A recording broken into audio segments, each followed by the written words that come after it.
Hello, and welcome to everyone joining us for this exclusive webinar and Q&A on how to pass the FIFA Football Agent Exam. Getting a FIFA agent license is essential if you want to do transfer business globally, but the pass rate dropped to just 32% in 2023. So passing the exam is undoubtedly challenging and requires much effort. The key questions for you to focus on are: 1, how do you give yourself the best chance of passing the FIFA agent exam? And 2, how does the partial suspension of the FIFA Football Agent Regulations impact the exam and the questions that you'll be answering? Well, now's your chance to find out from a true expert. I'm delighted to welcome Dr. Serhat Yilmaz, the Academic Director for Sports Agent Education at Loughborough University, in partnership with Johan Cruyff Institute. Not only does he teach agents how to pass the exam with his courses, he is also a sports law specialist and has passed the exam himself. This session today is part of an unmissable series of thought leadership webinars on TransferRoom's Agent Exchange. You can find out more and register for the next ones in June on head coach recruitment and success in the summer transfer window at transferroom.com/agent exchange.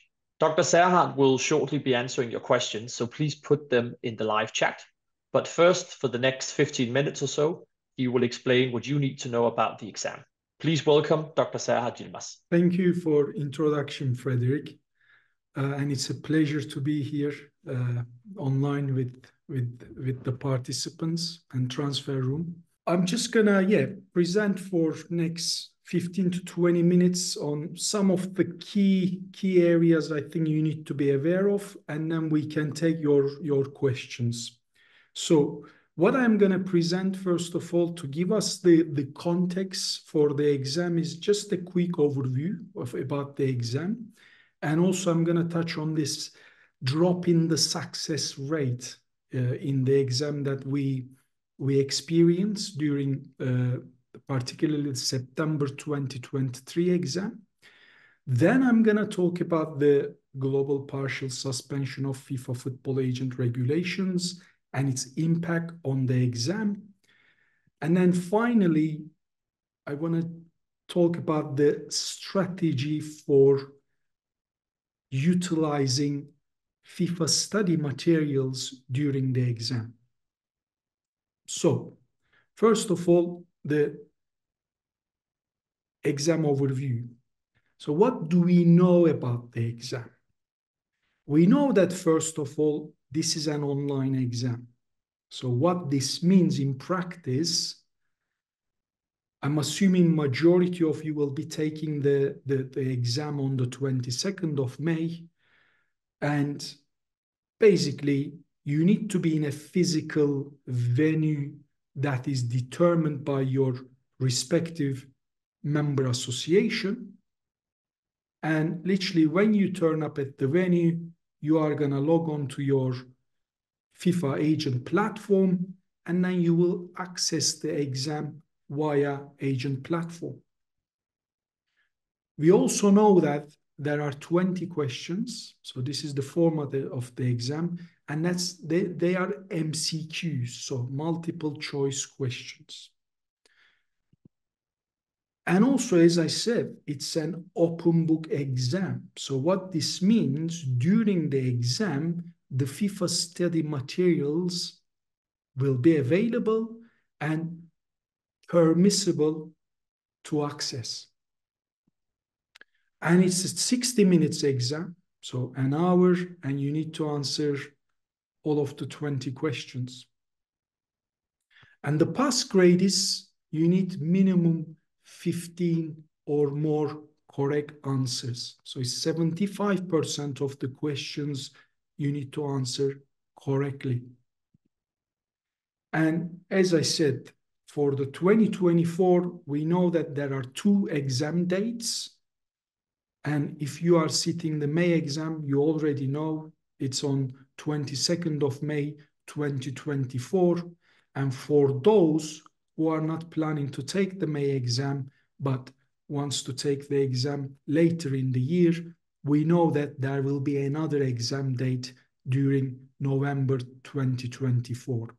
That date is not determined as yet, the exact date, and FIFA, after the May exam, probably in the course of summer 2024, will release the exam date and start accepting applications. So this was the overview of the exam, its format, duration, pass, grade. And now the other thing I wanted to focus on with respect to exam is this success rate that we have seen in the 2023 exams. We know that, again, there were two exams, one in April 2022 and one in September 2023, sorry. And basically, as you can see here, and this is the data from FIFA, in September exam, there was a big drop in the pass rate. So in April 2023, about 52% of the candidates passed the exam successfully. But when we get to September exam, as you can see, it's about the success rate dropped to 20%. Okay, so to me, this is a big drop. And as Frederik said, we run a training course on the FIFA Agent Exam at Loughborough University in collaboration with Johan Cruyff Institute. And actually, I try to understand why there was such drop in the success rate during September 2023 exam. And I raised this with some of our delegates of the training course who took the September 2023 exam. And I want to share some of the qualitative feedback we received on their experience of the 2023 exam, which can give us some insight as to what to expect from the exams in 2024. So, and these are some of the qualitative feedbacks. So the delegate said, so many scenario-based questions. So those questions are where basically there is a scenario, factual scenario that you need to read and understand, and then there is a question based on that. Got at least 10 multiple correct choice questions which are more difficult. So this is basically this qualitative feedback about those questions where also candidate needs to choose potentially more than one correct options. So the question might have more than one option as correct option. I would say I probably had 13 questions that were very tricky and more scenario-based. So similar theme here within this feedback. And 7 that were almost too easy, but made me second guess yourself and have to interpret the question.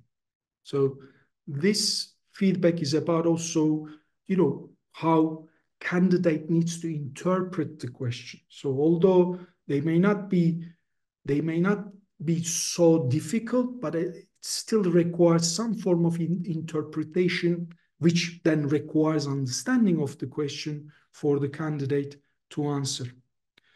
Too little time. This was from one of our delegates. A lot of questions, select one or more.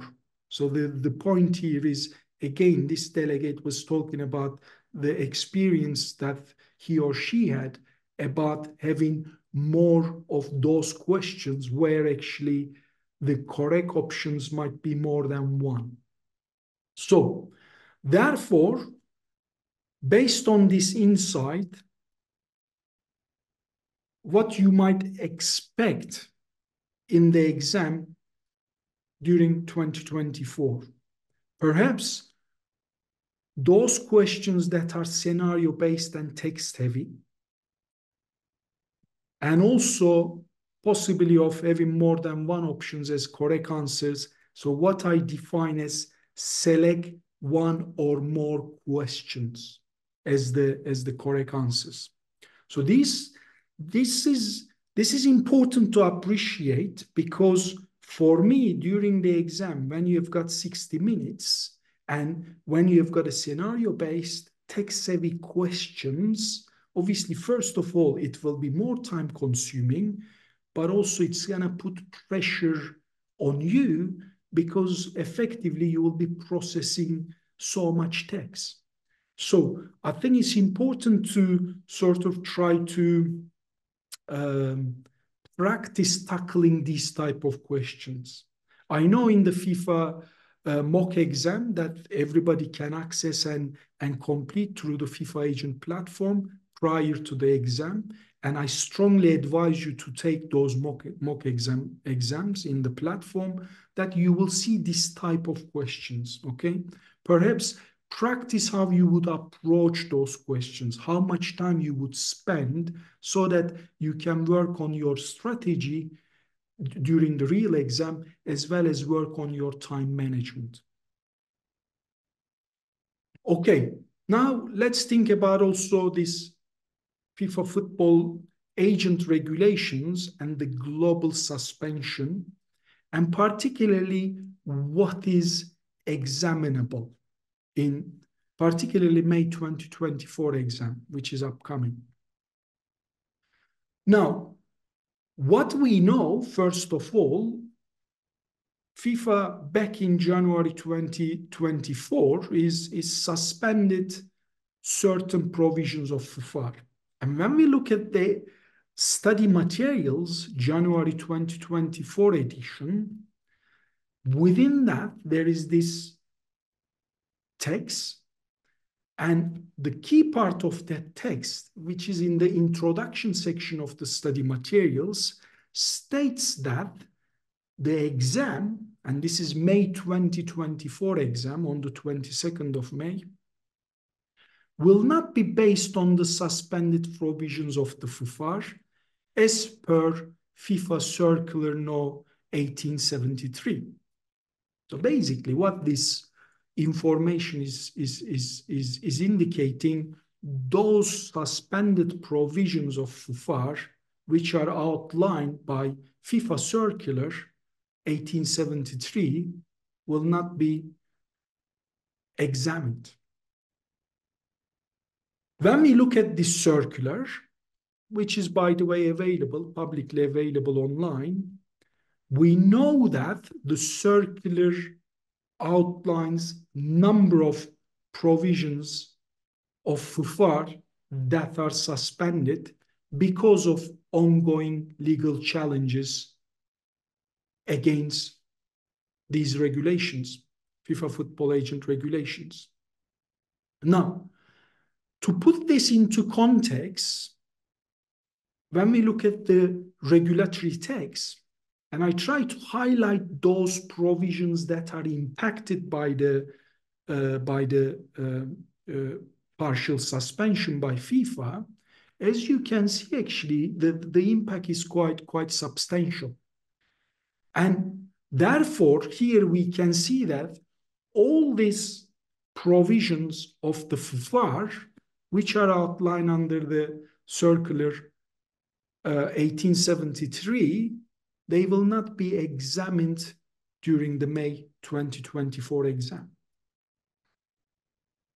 Whereas what will be examined, those provisions that are not affected by the global partial suspension and are currently in force.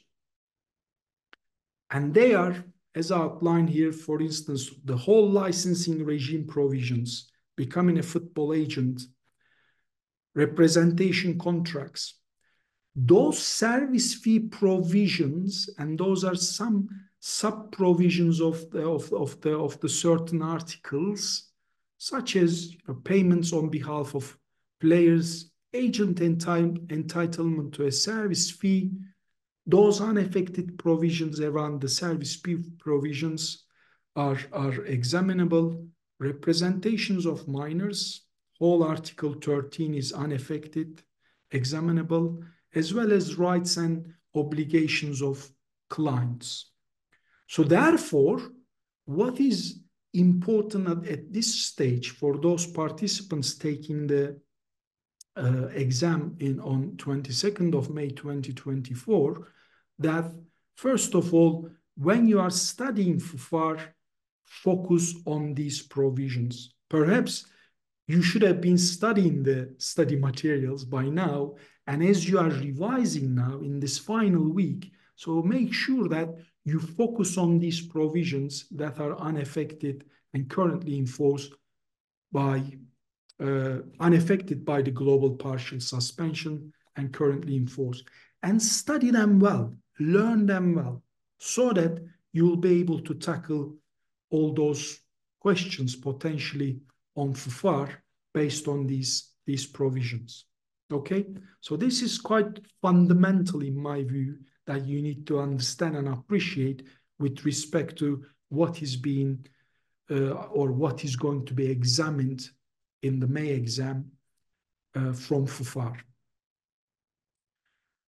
And the final one I want to talk about is, the final point is this concept of open book exam and your strategy for using the FIFA study materials during the exam.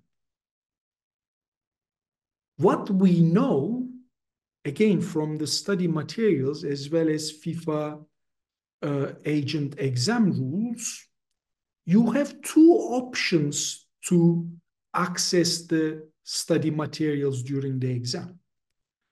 The first one is you can decide to access the materials online, and that's basically there will be a link on the FIFA Agent platform when you are taking the exam, and once you click on that link to the study materials, the electronic version of the materials will be open on a new tab in your browsers. So that's how you are going to access it. So therefore, you will have electronic PDF of the materials. And that's the electronic copy that you can access. Or alternatively, you can print these study materials and take them with you as a hard copy. Okay? So you have two options there. And obviously, everybody has got different preferences. You know, I'm not gonna really advise which option to do, you know, which option to exercise. But all I'm saying is you've got two options and you need to effectively choose one of them. Now, therefore, I just want to briefly talk about perhaps pros and cons of each option. Now, in terms of electronic copy, first of all, perhaps one of the key benefits of accessing the study materials as an electronic copy is, first of all, obviously navigation of the materials. And note that it's as you may know, you know, it's a substantial document. It's over 600 pages, and therefore you somehow need to think about how do you navigate these materials during the exam. And what is important in terms of electronic copy, obviously you can search the electronic copy.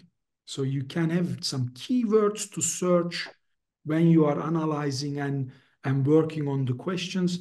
Therefore, perhaps think about that strategy.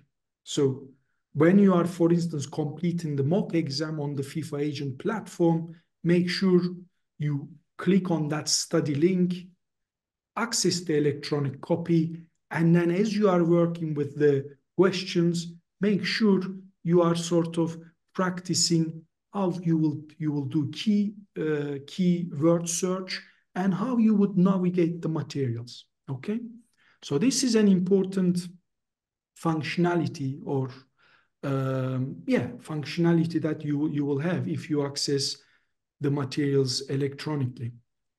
But I've got a word of caution for you. Okay, first of all, as I said, this is a big material, so it's in terms of number of pages. But then please don't assume that just by keyword searching you will immediately find answers to the questions. Okay, so, and it can be time-consuming process, this keyword search. First of all, you need to be quite specific about what term you are searching, because if you search, for instance, a generic term like agent, you'll have too many entries or returns in your search. So you need to be much more specific. And therefore, I'm saying you need to practice this. So therefore, bear that in mind that it can be time-consuming. And the other one, as I said, do not assume that you will find the answers immediately, because once you identify, let's say, key provision, you still need to make sense of the provision, interpret it, then apply that provision to the question, and then try to identify the correct answer. So for me, therefore, although this can be a strategy, and I'm not dismissing that, I encourage you, for instance, if you are gonna use the electronic copy, make sure that you utilize the search functionality. But at the same time, I think it's extremely important that you study these materials well, so that basically during the exam, you are not trying to make sense of the provision because you are not prepared. And that could be a very detrimental to your success. But the way to use this strategy is where you really want to check whether you are on the correct line of understanding with the question, and therefore you can sort of identify the correct answer. So don't assume that therefore just by keyword searching you will be able to find the answer immediately, because I think it will be extremely challenging. So therefore, my key advice here is study well and understand the materials, so that this specific strategy, if you adopt it, will work better.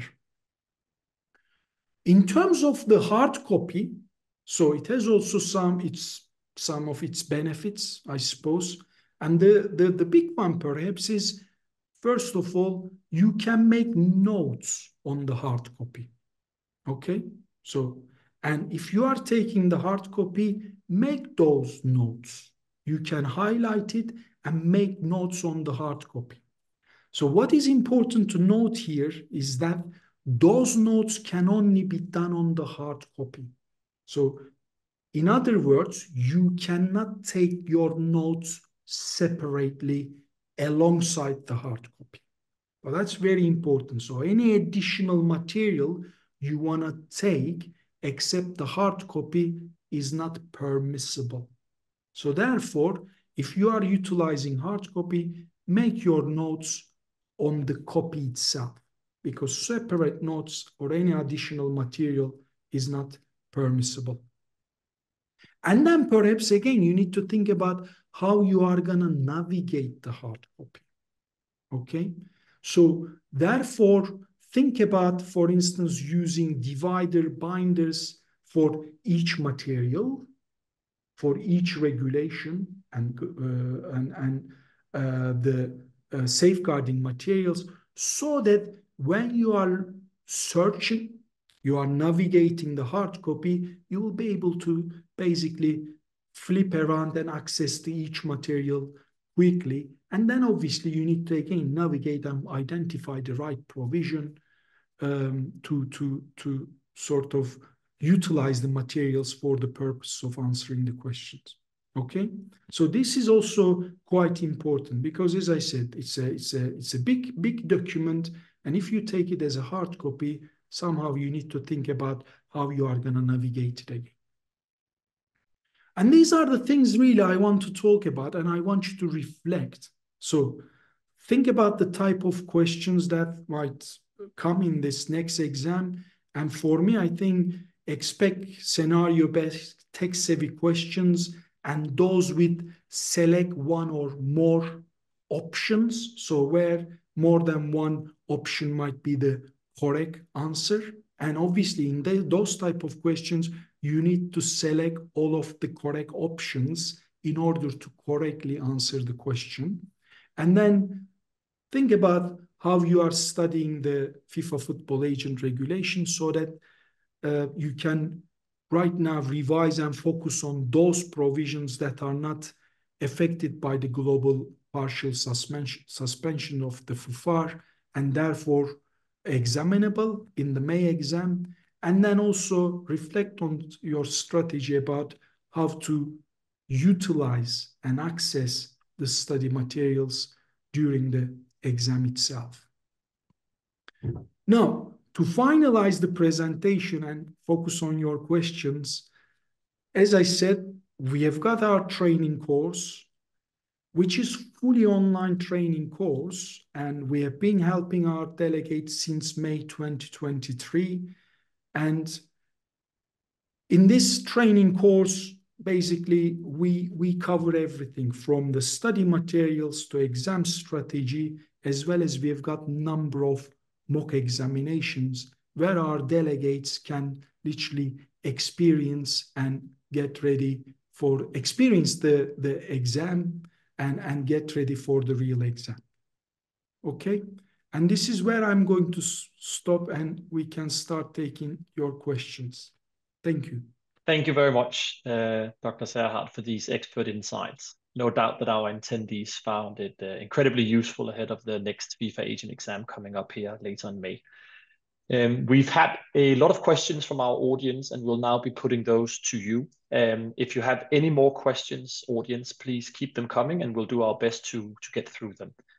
But firstly, we actually have a few exam-related questions from last week's webinar on the future of FIFA Agent Regulations, which you can watch in full on our YouTube channel at TransferRoom. So before we cover any of the new questions, we'll just cover a few of those questions from last week. The first question to you, Serhat, in the FIFA Agent practice questions, you are asked to provide one or more answers.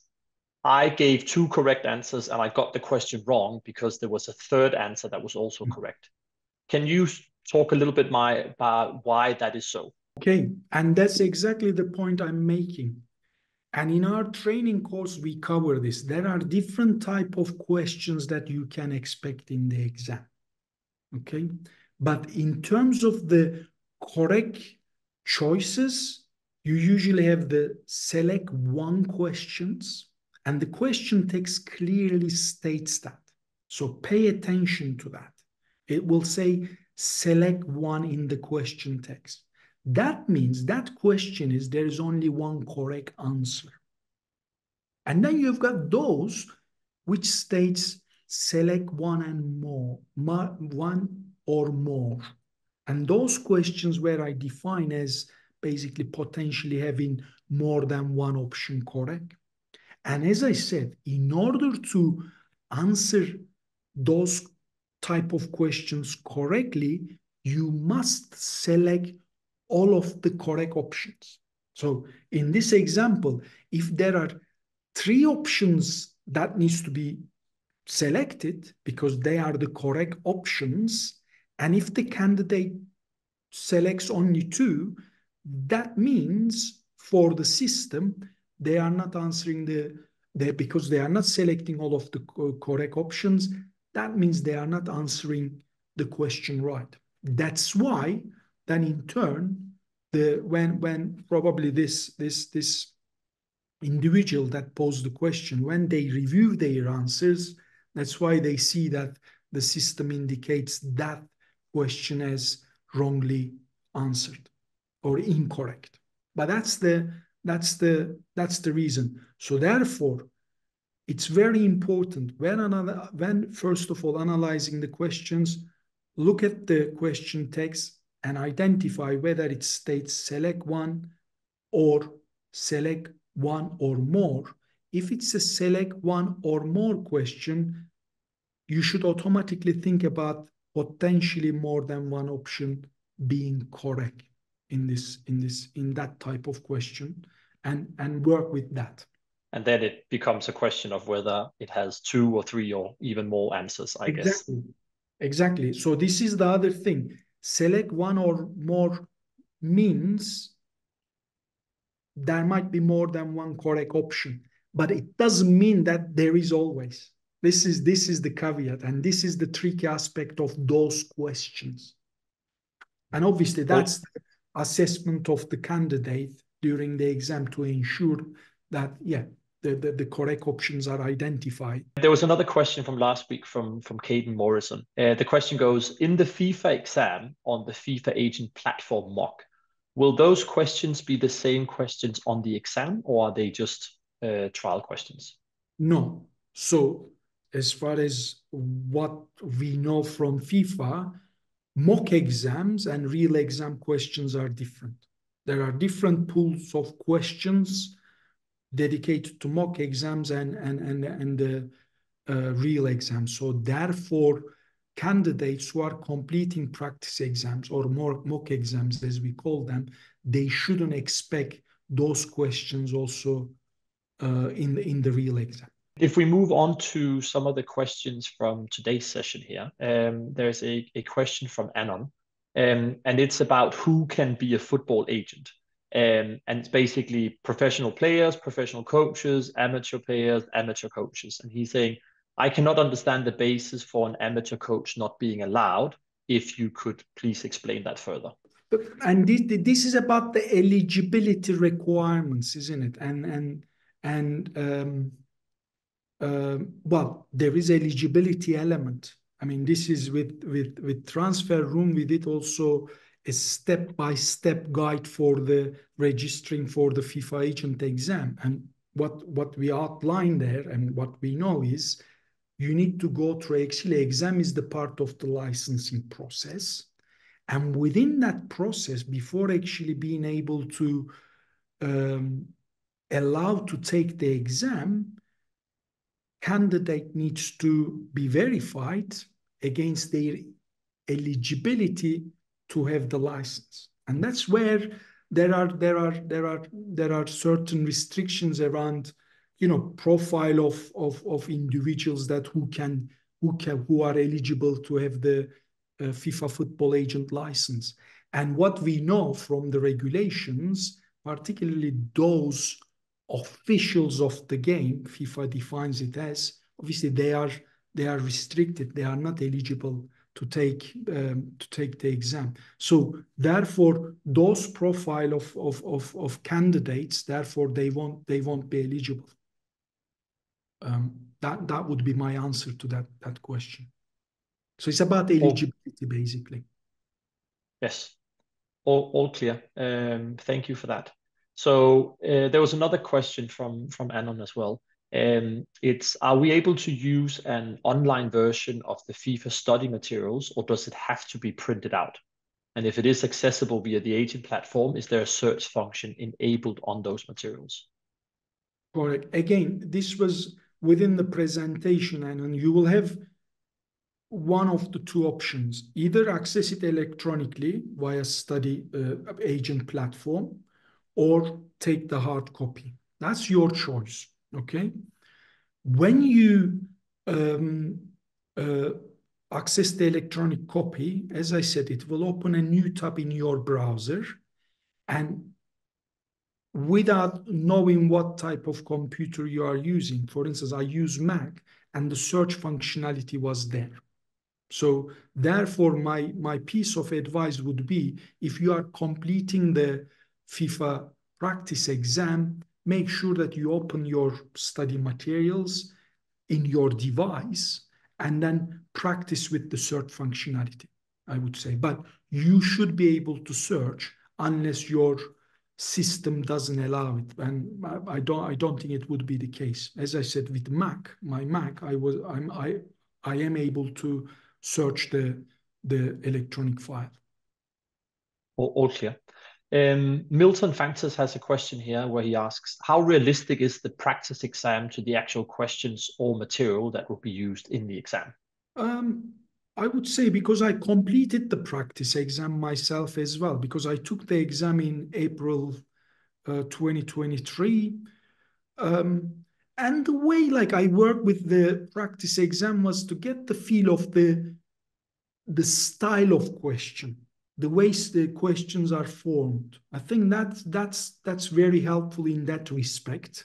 And again, it just put your knowledge and understanding into use. So therefore, I would say practice examination offers that experience. But according to our delegates' experience of the real exam versus the practice exam, and my experience of the practice exam and the real exam, I would say that real exam is more difficult than the practice exam that I had. A couple of group questions here. One is, will we get questions on FIFA governance / wider regulations or just the football agent regulations? And then there was a slightly similar question, which is around roughly how many of the exam questions will be based on the FIFA Football Agent Regulations as opposed to other sections of the study materials. Okay, that second question is really good one, actually. But let's handle the first one. And the first one is basically what materials are covered in the exam, isn't it? What is examinable? And for that, my advice would be for the participant to review the study materials. So whatever is within the study materials, the exam will be based on them. Okay, and we know that so it's not just FIFA Football Agent Regulations. You've got FIFA RSTP, you've got FIFA statutes, you've got FIFA Clearinghouse Regulations, FIFA Guardians materials. So there is quite a lot there in terms of study materials. So therefore, I would encourage the participant to actually check to see what materials exam is based on. Now, the second question is more about what I define as distribution of the questions on those specific materials. And it's a very good question. So again, we have got a guidance, for instance, in our training course, and I can offer some insight here. And what we know also, some of the communications from FIFA historically, that the two core materials are FIFA Football Agent Regulations and FIFA regulations on the status and transfer of players, FIFA RSTP. And usually about 50 to 60% of the exam questions are based on these two core regulations of FIFA. And then the rest is from other materials. Okay, so that would be so 40% would be based on other materials. So this is, in a way, again, this is in line with my April 2023 exam experience and how the questions that I've got were distributed according to the study materials.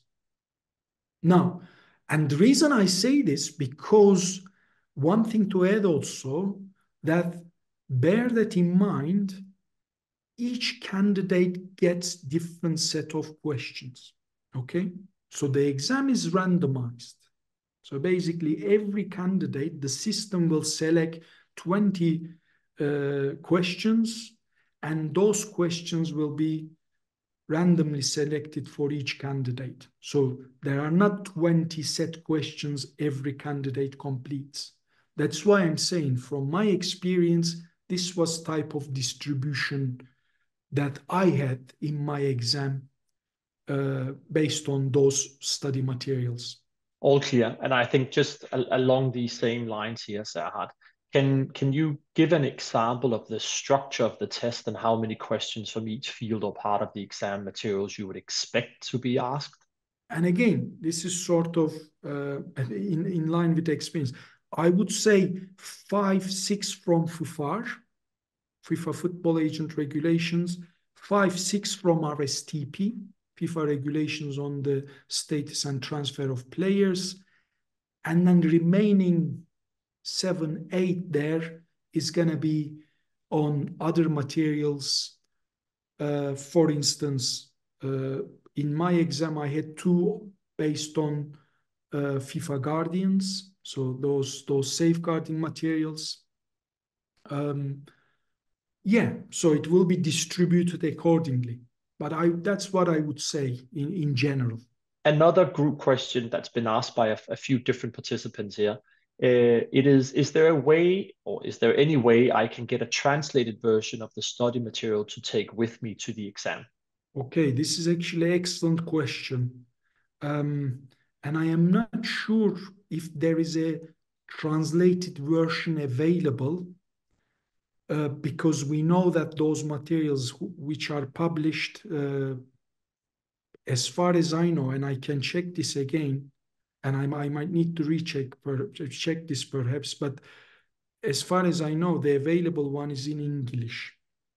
Now, one sport is available on the agent platform. When candidate access to exam, there is also unofficial translator link. So, and this is basically FIFA is make that functionality available with a view to help those candidates whose first language is not English, Spanish, or French, because the exam is available in 3 languages. So the candidates can take the exam in 3 languages. But those who who use other languages, that functionality is there. So perhaps participants and candidates needs to be aware of that. In terms of potentially translating the materials and creating on your copy, then I think that requires permission. And I don't think creating such additional material is actually permissible item under the FIFA Agent Exam rules. So therefore, my answer to that is check with your member association. So email them, also email FIFA Agent Department and raise this as a query. Because don't assume that you can just translate things into your own language and take the material of that translated copy.